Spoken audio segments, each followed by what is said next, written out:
All right, I might as well talk about it. So I wrote a screenplay a long time ago when I first got involved with Uber, as in rideshare. Uber Technologies. I was a rideshare driver, but I was coming out of a bank. So I worked in a bank for 4.5 years or so. I was one of their top employees. I was what's called a perfect balancer, and I always made my quota because we sell bank products and services. It's a state bank in Texas, but this is whenever I was having my 3 babies. I didn't birth them, but I watched my wife do it. But we had our babies, and I was becoming a father. And we lived in a house that we wanted to buy off West Rochelle. Okay, that's part of it. Yeah, it's in the screenplay, yeah. So the screenplay is kind of borderline domestic. It's not really Night on Earth. You've seen the Winona Ryder, but there is some comedy to it because he has to go through this like some like it hot moment because his Uber account gets in trouble. So he opens another one because he leaves the bank. I think we realize that too. And he gets another one, but he wears a wig so that he because his wife's account's okay for Uber. And so he poses as his wife. But he gets either a message or something from David Byrne. Okay, this really happened. I was in the West Rochelle house in Irving. I got a Facebook message from Messenger from David Byrne. And I probably thought it wasn't David Byrne, but later after I started bragging about it, and we had a very brief kind of conversation that he was touring with Utopia, American Utopia with Genius. His name Genius? Yeah, Genius. Perfume Genius, who is a musician. You don't really hear a lot of him. But anyway, he was touring. I guess he said something to me, and he was texting. I don't know why. I think it was him, because the reason why is because in the conversation, he said someone's messing with my Clark. Didn't know what that meant. It could have been an impersonator. But regardless, I thought it was David Byrne. So I took all these screenshots of it, sent it around all my friends, and put it on my Facebook. When I went back to the conversation to Facebook Messenger, it was gone. It was just, you could see where I was making some comments or something, and then the whole message was blank, and it said something about security and guidelines or something. So he may have not meant to talk to me. I don't know how he got a hold of me. I don't know what was going on. But anyway, I saw him today on the Criterion channel for the Closet Picks, and he recommended Dead Man. I have Dead Man on here. It's some of the songs. I bought selective songs that Neil Young worked on for Dead Man. True Stories is also recommended. The one that I checked on was the 39 Steps, which is Alfred Hitchcock, and I will try to watch the movies that David Byrne recommended. I don't know, it's random. Listen, a long time ago when I was doing a children's theater show called Charlotte's Web, E.B. White, I played Gander. I was talking to all the actors, and I was listening to a lot of talking heads when I would drive from this area that I was just at, Crowley, to the Dallas Children's Theater to play a gander, okay? A geese, which I was not paid a whole, I think like $700 or something like that. It wasn't a whole lot of money, but it was a little bit of money. Enough to cover, I guess, some of the gas and meals. And I would get there at 5 in the morning, and I would sleep in the dressing room, and I played this gander. I'd listen to a lot of talking heads, so I had this idea that we should make a movie, a talking heads movie, like a biography movie, like a movie following the Talking Heads, or a movie about the Talking Heads in New York and their art band. I thought that would be the greatest movie ever, because they were doing a lot of these musical dramas like Walk the Line with Joaquin Phoenix, which I was listening to a lot of Johnny Cash at the time. This was probably in my mid-30s or so. I still kind of had a shot. We had like 18 cats. This is actually true. We almost had, I think, I could easily say we had 20 cats. All indoor, too. The landlord made us, like,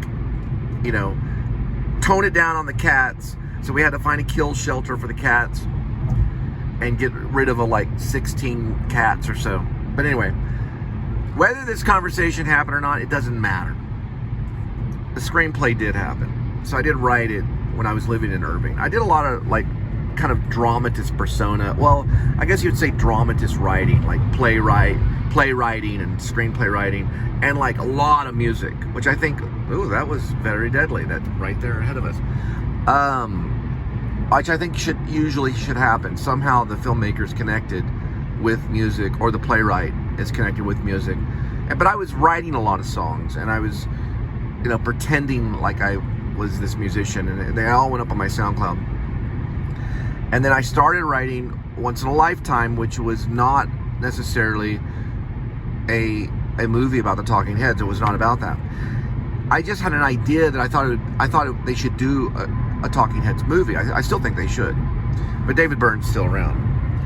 And anyway, and so this was kind of a reaction to that idea. And I was talking to the actors at the Dallas Children's Theater, that were in the show and stuff.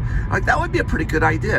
And then I learned what a producer was. A producer's not one that comes up with the money, but the producer's one that somehow finds a way to get the project done. And so I started fantasizing, and when I was an Uber driver, I thought, well, what happens if something happens? Maybe I could start another account with my wife, and then I would just wear a wig and pretend like I was her. She didn't like that idea. And then, but I put it in the movie to make that work, or in the screenplay. It's not a movie. It's just screenplay is just an idea for a movie. And then there's a scene where he picks up David Byrne at DFW Airport and takes him to the American Utopia tour. And it kind of ends on that high note. And he has a conversation with David Byrne. And I don't remember how the conversation went, but I made David Byrne like this dark prince. Almost, not like, he didn't look like a dark prince, but almost kind of like the devil, okay? But like in a very innocent kind of David Byrne kind of way. Sorry, David Byrne. And so that's how, the story is really weird. The story is from the protagonist of Ash Cole, which is a pseudonym, a writer pseudonym for me. And he gets a hold of a gun, and he keeps the gun like in the bushes somewhere. Like, so there's a hint that he's going to like off himself, but he doesn't. He goes towards the end, he goes and gets his gun out of his bushes, and he fires the gun in the air, and a bullet goes flying towards the heavens. And then you see the bullet stop in the middle of, not the stratosphere, but like really high up in the sky, and it turns around and it falls downward. Because if you fire a bullet into the sky, eventually it's going to have to find a balancing point, stop, and then it will fall back to the earth. Probably in a dangerous way, but not as dangerous. Look at this bullet right here. But anyway, I can't explain a whole screenplay that quick, but it's certainly something that I wanted to talk about. It's 8 minutes, that's good enough. And I saw him today, and it was weird because I've been watching the Criterion Closet picks, and they get musicians up there. They get rock stars, which is David Byrne's a rock star. So it's about this Uber driver and this rock star that meet kind of thing eventually and towards the end. It's not all about that though. It's kind of there's a character in it named Pastor Wreck, and Rob, who's a playwright in town, we did some scenes from the screenplay that were loosely improv, and we did do that at the Water Gardens. And I did write a segment in the screenplay that was for the Water Gardens, because I wanted to do something that we could do together. Rob and I kind of grew up in the theater, at least from high school and then in college, and some professional here around this area, not too far from here. We don't really talk a whole lot anymore. I had another project that I want to do with him too called Baggage Claim, but anyway, we did do it. We went out with this, we got this guy named Corbin Thorpe at the Dallas Art Institute, who was like basically kind of like an editor. He's this young genius guy. He likes Dennis Welduedo, whatever the guy that did Arrival. He likes that director. And we drug him all the way out to, not drugged him, but I drove him all the way out to the Water Gardens, and he was our cameraman. He later is in this third segment of the short film based on all this craziness called Once in a Lifetime, which was a song written by David Byrne, loosely based, not based on the song, but inspired, I feel like if I was in a room or a party and I had the ability to talk to David Byrne, I wouldn't be that nervous, I don't think. He looked pretty nervous in the Criterion Closet, though. It's a safe place to be, I think.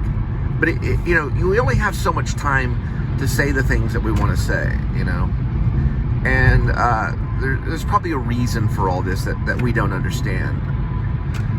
But and maybe David Byrne could try to explain some of it, but I don't think you can't really explain art. You can't explain the process of the creative mind. How do you explain David Byrne's songs, But really, it wasn't that weird. It was the screenplay was based on things that I was going through.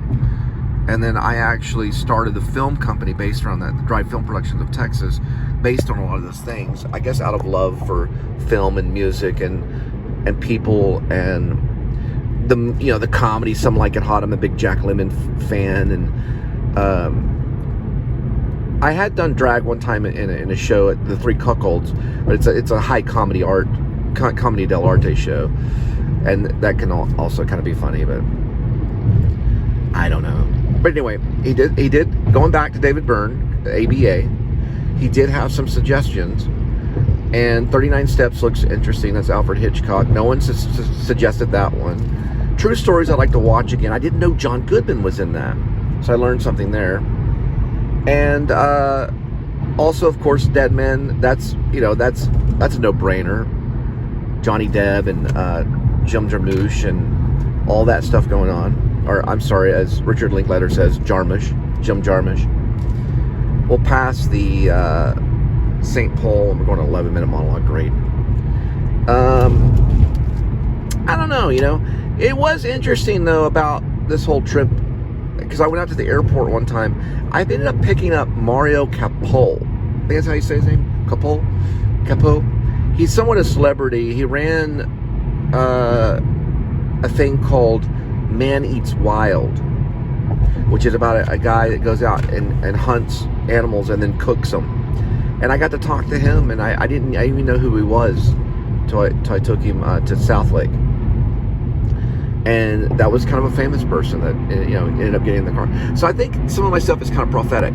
This says, "May the God of hope fill you with all joy," and that is Romans 15. Anyway, it was just weird. It just sparked an interest seeing David Byrne in the Criterion Closet. And there's a few other. I think there was one, and I don't want to mispronounce his name, but I've heard this other filmmaker, starts with a T. Tatai. Anyway, a lot of people have talked about him. I think he's an Asian filmmaker. I want to say Japanese. I'll have to look it up later. And I have not seen his stuff. But David Byrne described one of the characters in it, and he really enjoys watching some of his stuff. A lot of people. And listen, I love the Criterion Closet. Like watching people suggest movies. Sometimes even more than seeing the movies, but I do go and listen to guys, and I do go and like this. That's like a film school for me, and I think it should be required at NYU to watch the Criterion Closet selections. They should make that as part of the syllabus, to understand the Criterion Closet. I'm sure they do. I'm not trying to direct NYU or anything. All right, what do we have? Jesus love. Is that 13 minutes? Okay, we're gonna cut here. Yeah. And one thing I just want to say about David Byrne, last thing. There was an article I read, too, at the time when I was like, man, someone should really make a good bio on the David Byrne, or the Talking Heads and David Byrne, all that stuff. A movie, and like a dramatic biography, like a serious one. These guys were really serious musicians. And then there'd be comedy, and there's always comedy. But the one thing about David Byrne that he said was he didn't like goodbyes. He liked the fact that you could have a conversation and then all of a sudden he wasn't there anymore.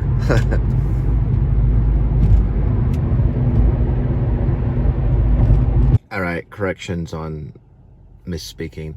I guess there were guitar solos when it comes to Neil Young. There were guitar solos. I said there were songs, but they're classified in songs, on your devices. But, a guitar can sing, so we could argue that that maybe they're songs, but maybe they're guitar solos is what they're classified as. Neil Young did a series of guitar solos for the movie Dead Man, which was made by Jim Jarmusch, which is probably one of the great soundtracks, I think. But I don't think there's a lot of lyrical songs. Oh my goodness. Was that person standing by the street praying? Yes. And I got it on video. Not very well. He's standing right there. This is, he's praying. This is Roaring Springs. He's standing right, is that not creepy, Halloween kind of thing? It's not Halloween time yet though, but that was very strange. He was praying, his hands were grasped and he was praying standing there. Very strange. I'm gonna go ahead and cut here. I had a QT for get some gas. We had to find a no-kill shelter for the cats, which I think it's probably funnier either way. Right, but it was a no-kill shelter that we were looking for. But I said kill shelter. No-kill shelter for the cats. All right, sorry about that. This is where I met Jesse the Clown, right over here. Yeah, I guess they all just like left the country. This one's the 5th, yeah. I don't know. The Democrats did something. I remember seeing that in the headlines. Supposedly they just showed up, they just went absentee, so they got in trouble for that.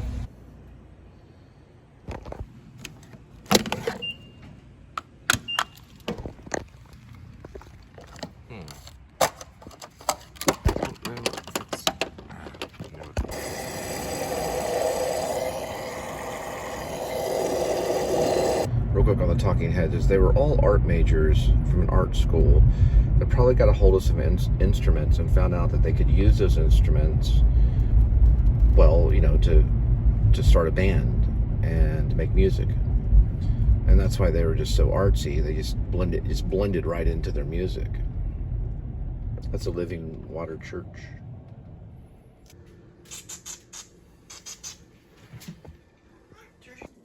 All right, kitty. This is not for you, for the outdoor cats. So they're going to Amy the Witch. You're in here, they're out there. And Tabby, also known as Toby, also known as Calico. She has 3 names.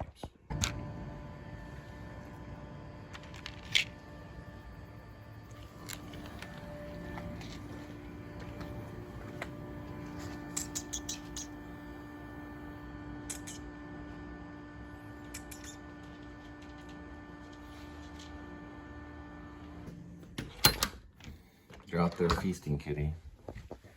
Come along with me. You're having a carrot tonight. I'm just joking. I have to set things up, so. Here we go with today's kitty. 1 kitty, 9 lives, and each life has a number, numbers 1 through 9.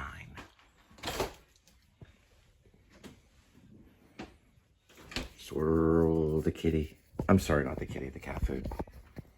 Swirl the cat food. And pick a cat food. Today's kitty will be having fancy feast. Tuna feast and gravy grilled. And it's leftovers. Yes, kitty, and I'll be having a ramen noodle dish. All right, here we go.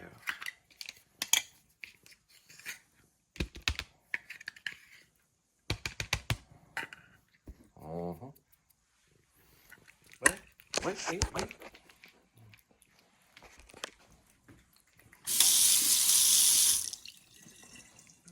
Go.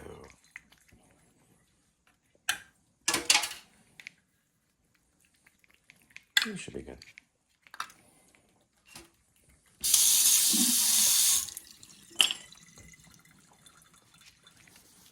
I'll be cutting up some carrots, bell pepper and onion.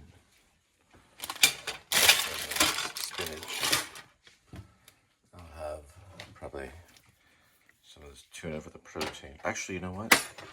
Tonight, we get dumplings. So we're gonna do dumplings instead of tuna. With this, and then we're gonna have this package of ramen. With that, cut this up. Great.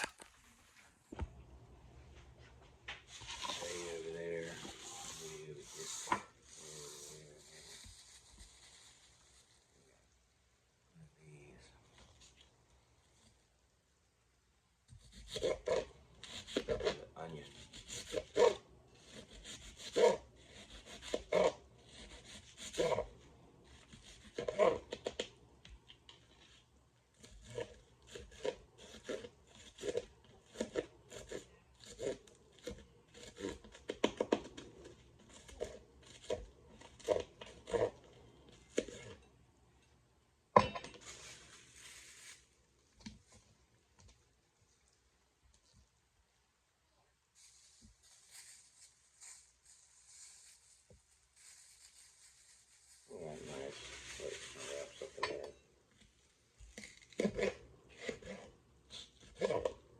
You can do with onion is you can put it in foil and you kind of cook it. So it's kind of a cooking show, maybe.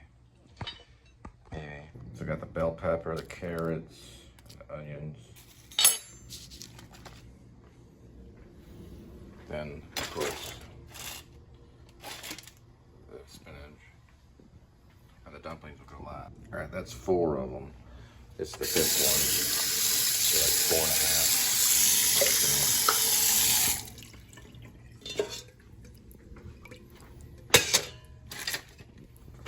Turn this on high.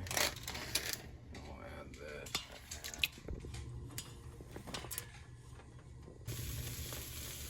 right here. There we go. I really finish down with it.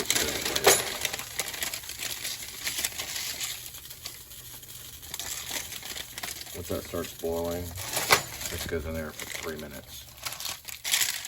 And you add the sauce, let it cool for 1 minute. Or just let it chill for a minute, basically, on warm. So 3 minutes on high, and 1 minute. Just to kind of, just from the dumpling. And then we're gonna add raisins. First,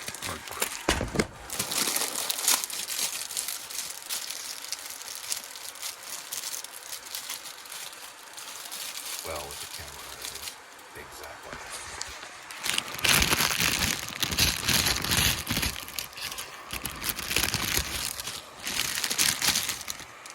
Let's see, it's 370 calories. I'll add the raisins later. Add that later. I'm not gonna add you, kitty, don't worry about it. We'll put a little bit more of this in there. Here we go. Here we go with today's ramen.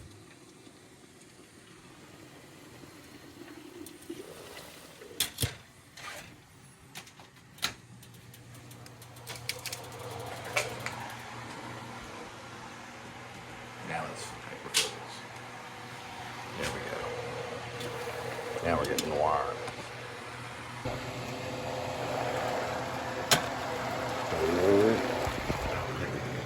3-second mark. For 3 minutes. Right, put that in there.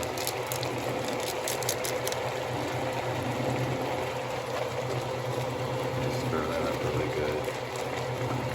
I've already lowered it to lower 1. For another minute. We'll be adding the Chick-fil-A sauce, which is actually cool. Which is actually pretty good, Chick-fil-A. It is a comedy, but... And then some of this gluten-free soy sauce. And then the raisins last. Didn't have any nuts tonight, but I'm going to add dumplings. And you know what I'm going to do? You know what I'm going to do? I've just figured it out. I'm just gonna take the dumplings and just dump them in there.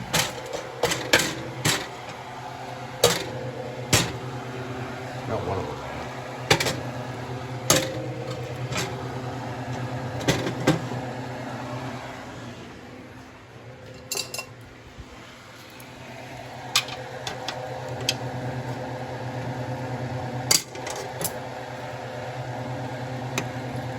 There we go. That'll warm the dumplings. And just let that go in there. Turn it off, let it warm. And let's leave the soupy stuff in it that way. Kitty, are you okay?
Psycho killer, gas cascade.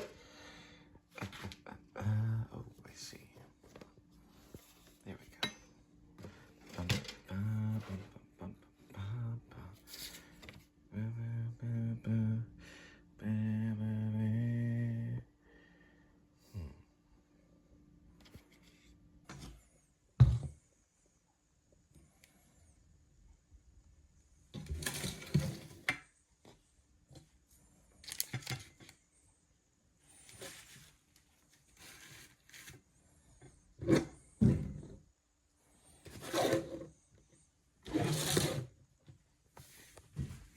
Thank you, Lord, for the food.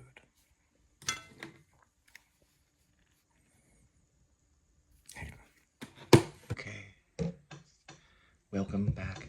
It's towards the end. Probably today's kitty is. Outdoor cats are fed. Kitty's okay. We're gonna try with the raisins. I think the whole thing is $370 plus the dumplings, probably $600. This would make it $700. Yeah.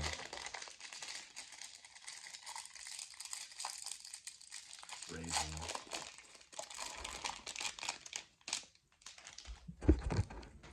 Kind of see that they're in there.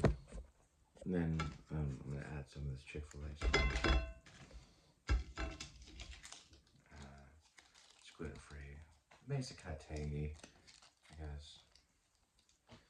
I really should get a bowl for this, but it's okay. I'm just gonna dump that in there.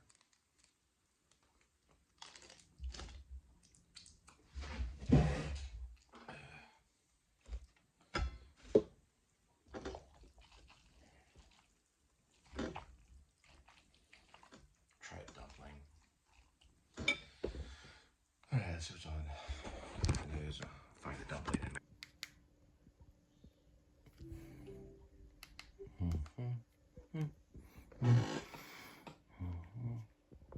Oh, I'm on. There I am. And it's connected to all my shows. Let's see. Why is that not coming up correctly? Let's go with nightly news. So I have to put an N in. There we go at the top.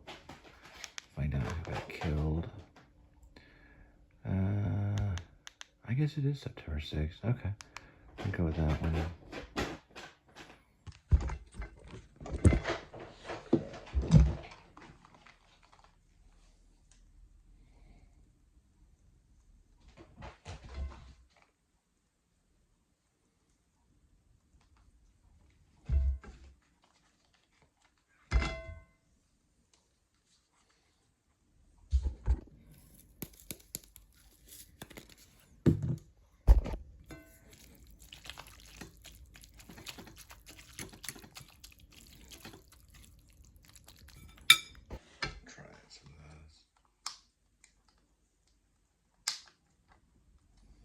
Chick-fil-A sauce.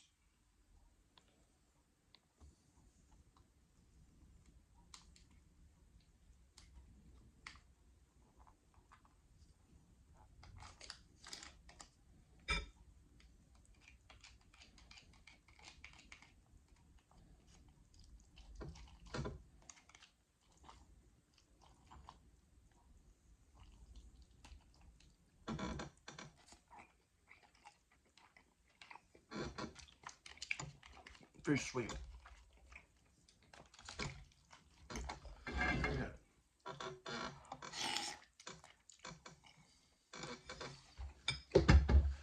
Did I forget my drink? Goodness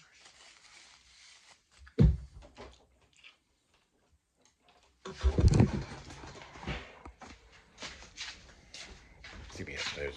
CBS, is that the one I usually... Is that the one with Holt? Got some of that antioxidant white tea. Here.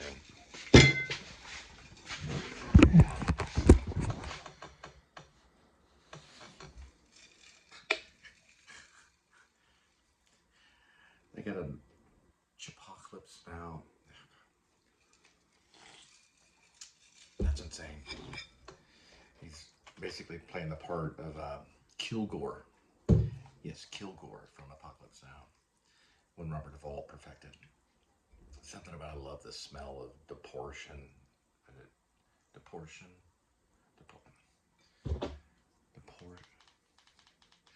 The Democrats aren't going to find that funny. Or the Republicans.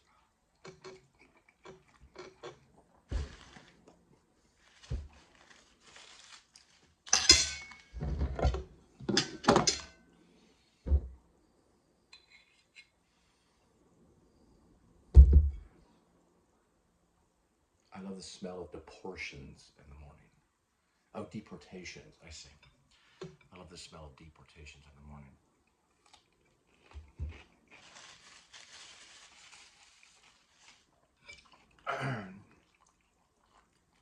My goodness gracious.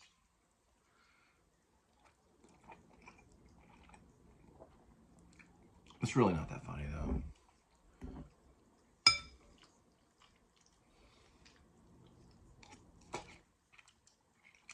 I should have taken a brush here.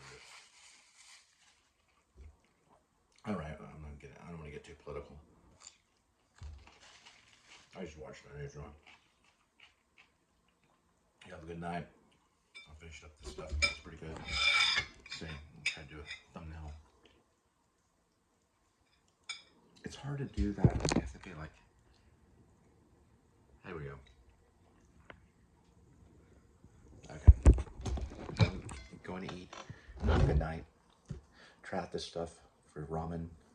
It's a fireball cinnamon. Sweet cinnamon. Sweet cinnamon.